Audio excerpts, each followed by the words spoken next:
Welcome to my YouTube channel matric point zero. तो आज फिर से आपके लिए एवरेज का क्वेश्चन लाए हैं जो अलग अलग एग्जाम से सिलेक्टेड रहा है, सिलेक्टेड क्वेश्चन है। ओके, अलग अलग एग्जाम में आया हुआ क्वेश्चन है, प्रीवियस ईयर का पेपर है एवरेज का क्वेश्चन।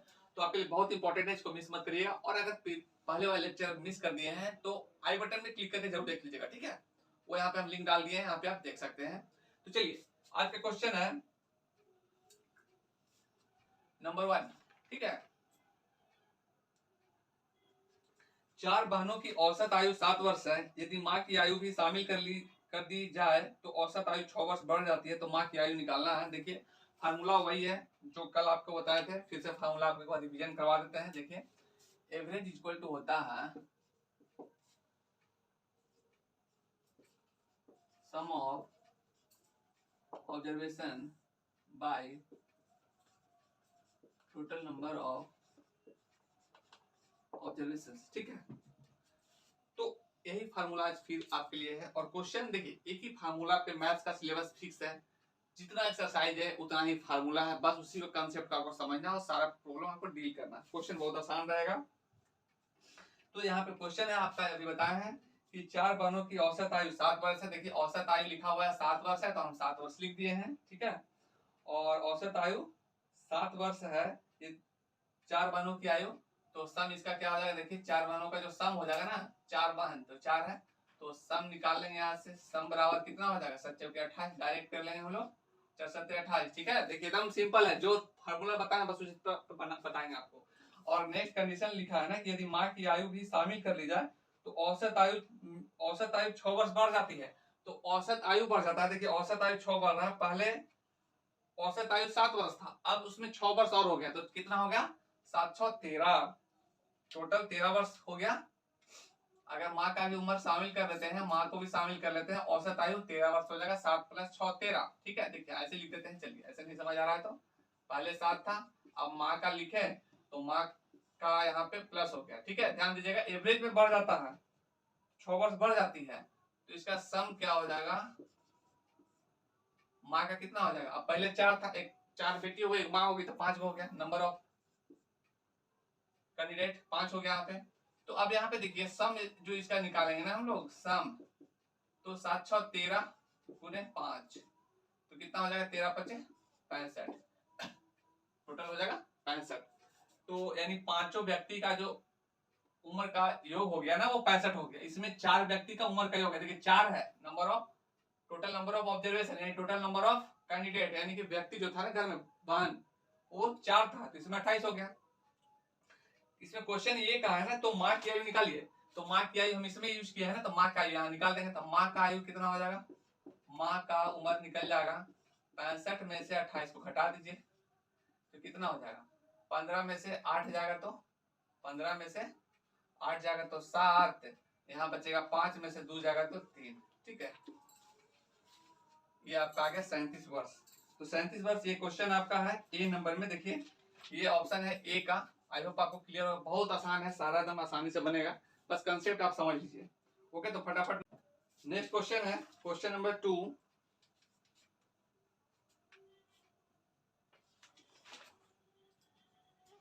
एक बल्लेबाज अपनी 51वीं पूर्ण पारी में कुछ रन बनाता है जिससे उसका औसत 59.6 से बढ़कर 60 हो जाता है। तो उस बल्लेबाज ने 51वीं पारी में कितना रन बनाया। बहुत सिंपल क्वेश्चन है, बहुत ध्यान से समझिएगा। इस बार डायरेक्ट दिखा रहे हैं आपको फिर से। देखिए एक बल्लेबाज 51वीं पूर्ण पारी में कुछ रन बनाता है, मेरे को नहीं पता कितना बनाता है, जिससे उसका औसत ना 51वीं पारी में औसत जो था, पहले जो 50 पारी का जो औसत था वो 59.6 था, जो बढ़कर के 60 हो गया। तो यहाँ पे क्वेश्चन थोड़ा समझना होगा आपको। तो 51वीं पारी का जो औसत दिया हुआ है ना, वो 60 हो गया है। तो यहाँ पे सम यानी कि निकालना होगा, सम टोटल निकाल लीजिए। तो सम 51 51 इंटू 60, ठीक है। अब कर लीजिए 6 6 25 30, 3000 टोटल कुल रन बनाया 3060। कितने पारी में, 51 पारी में। लेकिन उससे पहले का सम हम दिखाते हैं कि कितने पारी का है, 51 पारी का है। तो 50 पारी में इसका औसत कितना था, देखिए ध्यान से क्वेश्चन देखिएगा, 59.6 है, ठीक है, 59.6 है। इसको मल्टीप्लाई करिए 5 से, 5 छके 30 के 0 3। देखिए एक पॉइंट है, जीरो को माइनस कर दिया इससे, ये जो पॉइंट है ना ये पॉइंट है, ये 0 है, इससे मैनेज कर लिया हम इसको। अब डायरेक्ट 5 से सिर्फ गुना करेंगे, जो आएगा वही लिखेंगे। 5 6 के 30 के 0 हासिल 3, 5 45, 45 3 48 के 8 हासिल 4, 25 से 4 29। ठीक है, तो यहाँ पे देखिए 51 का पारी का है, ये 50 पारी का है, रनों का योग। ठीक है, तो आपसे क्वेश्चन ये कह रहा है ना कि उस बल्लेबाज ने 51वीं पारी में कुल कितने रन बनाए, तो 51वीं पारी में तो इससे हम घटा देंगे। ठीक है, तो 51वीं पारी में मेरा रन निकल जाएगा। ठीक है, 51वीं पारी में रन कितना हो जाएगा इसका, घटाइए यहाँ पे 29। देखिए डायरेक्ट सीधा लिखिए यहाँ पे, ये तो ऊपर नीचे एकदम साफ साफ दिख रहा है ना। यहाँ पे हो जाएगा, देखिए 30,000 3060 है, 2980 है, तो ये 0 हो जाएगा। सीधे सीधे घटाइए, 6 में से 8 घटेगा नहीं तो 16 हो जाएगा, 16 में से 8 हो जाएगा, यहाँ बचेगा 9 9 9 कटेगा, यहाँ पंचा लिए थे 2 2 2 कटेगा, बचेगा टोटल 80 रन। ठीक है, ये 80 रन आ गया, तो आपका नंबर ऑप्शन ए है। आई होप आपको कोई डाउट नहीं हो। देखिए कितना आसान है, सिर्फ और सिर्फ सारा में एक ही वर्क करना है, एक ही वर्क बस इसी पे रखना है। इसमें से 2 चीज आपको निकलेगा, 2 चीज दिया हुआ, एक चीज निकालना है, सब में सब निकालना है ना। बहुत सिंपल क्वेश्चन है। तो चलिए अगला क्वेश्चन फिर दिखाते हैं, क्वेश्चन नंबर 3। देखिए अगर चैनल पर पहली बार आया ना, फटाफट चैनल को सब्सक्राइब कर लीजिए, क्योंकि इस तरह का लेक्चर यहाँ पे मिलता रहेगा। नया टॉपिक स्टार्ट होगा और अलग अलग एग्जाम का अलग अलग क्वेश्चन आपको देखने को मिलेगा। ठीक है, तो चलिए यहाँ पे देखिए क्वेश्चन नंबर 3। क्वेश्चन नंबर 3 में है, एक क्रिकेटर ने अपने पहले टेस्ट में, देखिए एग्जाम का आपको देख पढ़ने से पता चल जाएगा कि एग्जाम में आया हुआ क्वेश्चन है। एक क्रिकेटर ने पहले टेस्ट में 180 रन बनाए और दूसरे टेस्ट में 258 रन बनाए। देखिए जो फार्मूला दिया हुआ है ना उसी पे लिख रहे हैं। क्या बनाया, पहला टेस्ट में 180 रन बनाया, दूसरा टेस्ट में 258 रन बनाया, एकदम उस पर चिपकाते चलना है। उसने तीसरे टेस्ट में कितने रन बनाने चाहिए, बस लिखा हुआ नहीं है, तो जब नहीं लिखा हुआ तो हम लोग लिख लीजिए x रन बनाया। ठीक है, x रन बनाया, जिससे कि तीनों टेस्टों में उसका रनों का औसत 230 हो गया। तो रनों का औसत जो है ना, देखिए एवरेज कहाँ लिखेंगे, यहाँ लिखेंगे 230, इधर का इधर लिखेंगे।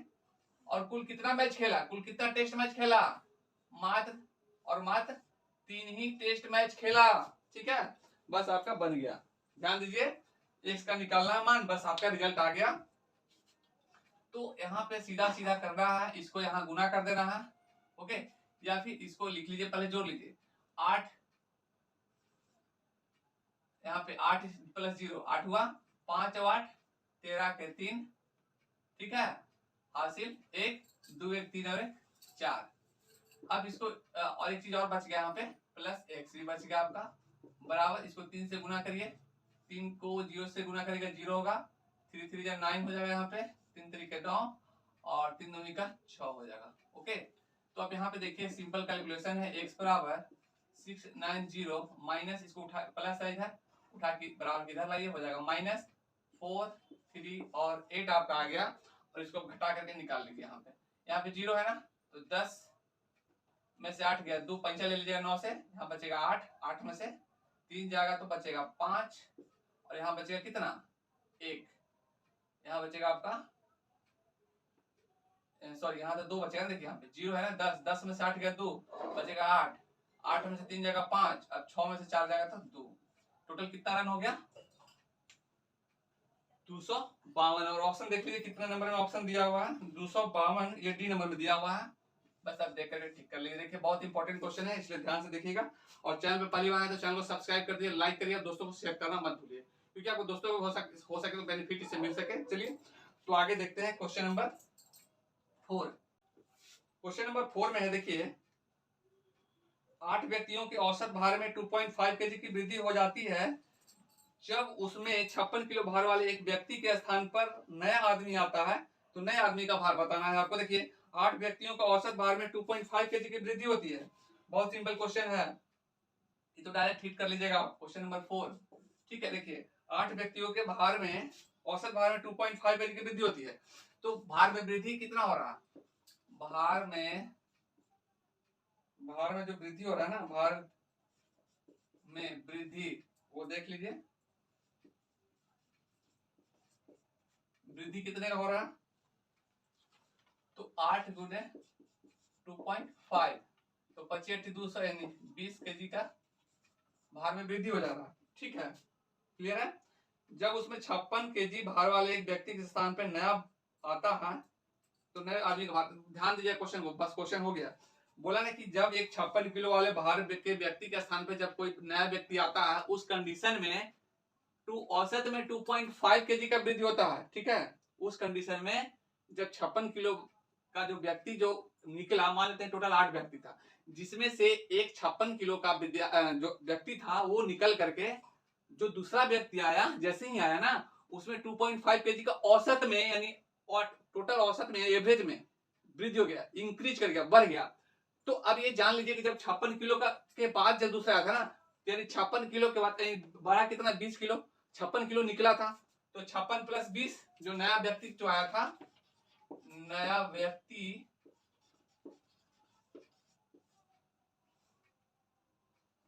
जो नया आदमी आया था, जो नया व्यक्ति आया था, ठीक है, उसका कितना हो गया, 56 किलो तो पहले था और आने जो निकला था उस कंडीशन में, लेकिन वृद्धि कितना हुआ था, 20 केजी, 20 इसमें जोड़ दीजिए, देखिए 6 और 5 2 7 यानी 76 केजी का व्यक्ति नया वाला आया। तो आई होप आपको कि देखिए कितना में आंसर है इसका, ये डी नंबर में है। तो कितना सिंपल है, आई होप आपको क्लियर हो गया होगा कितना सिंपल क्वेश्चन आता है। सिर्फ और सिर्फ आपको कंसेप्ट समझना, क्वेश्चन समझना, सारा क्वेश्चन आपका बन जाएगा। फिर भी अगर किसी भी तरह का आपको अलग से भी कोई प्रॉब्लम क्वेश्चन पूछना हो तो कमेंट के माध्यम से आप हमसे पूछ सकते हैं। ओके, और इसी तरह का लेक्चर आपको मिलते रहेगा। अगले लेक्चर में हो सकता है कोई नया टॉपिक या फिर आपके द्वारा जो दिया गया टॉपिक रहेगा वो टॉपिक से हम क्वेश्चन बताएंगे, और अलग अलग एग्जाम से अलग अलग क्वेश्चन रहेगा जो आपको एग्जाम के अगले एग्जाम का आपका पॉइंट ऑफ व्यू से काफी इंपॉर्टेंट रहेगा। चलिए मिलते हैं अगले लेक्चर में, तब तक के लिए दीजिए इजाजत। जय हिंद।